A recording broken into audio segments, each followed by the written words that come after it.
ஓம் சாந்தி. 11/8/2023 காலை முரளி பாப்ததா மதுபன். இன்றைய முரளியிலிருந்து கேள்வி பதிலுக்கான விடை கிடைச்சிருக்கும். முதல் கேள்வி, ஆத்ம ஜோதி ஏன் அணைந்து விடுகிறது?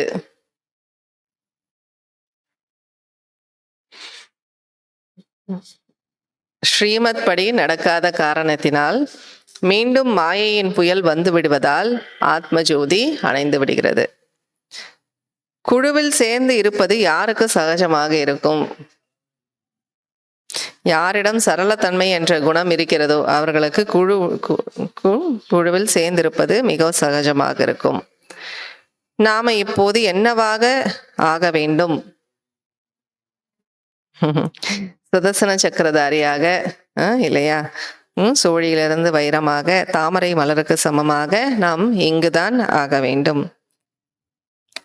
மாஸ்டர் திரிகாலதர்ஷி, அதாவது 3 காலங்களையும் உணர்ந்தவர் யார்?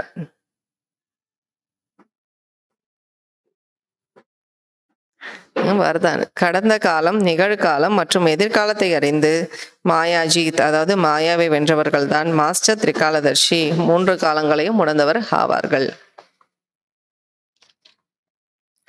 3 காலங்களையும் உணர்ந்தவர் என்றால் அவர்களின் அடையாளம் என்னவாக இருக்கும்?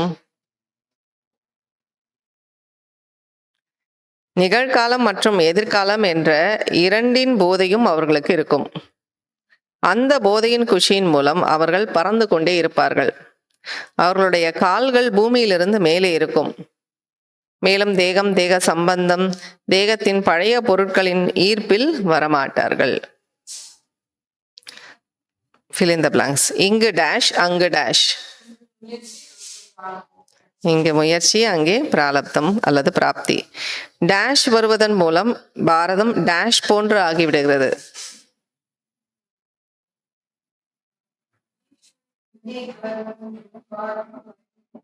ஈஸ்வரனின் மடியில் வருவதன் மூலம் பாரதம் வைரம் போன்று ஆகிவிடுகிறது. முழு ஆதாரம் டேஷ் தான் உள்ளது, படிப்பில் தான் உள்ளது. டேஷ் ஆவதன் மூலம்தான் நீங்கள் டேஷ் போன்று ஆவீர்கள். ஆத்ம அபிமானி ஆவதன் மூலம்தான் நீங்கள் வைரம் போன்று ஆவீர்கள். டேஷ் என்றால் டேஷ் நினைவாகும். சாதனை என்றால் சக்திசாலி நினைவாகும். சரியா தவறா? தேக அபிமானத்தில் இருப்பதால் குஷியினுடைய அளவுகோல் அதிகரிக்கும். தவறு. ஓம் சாந்தி.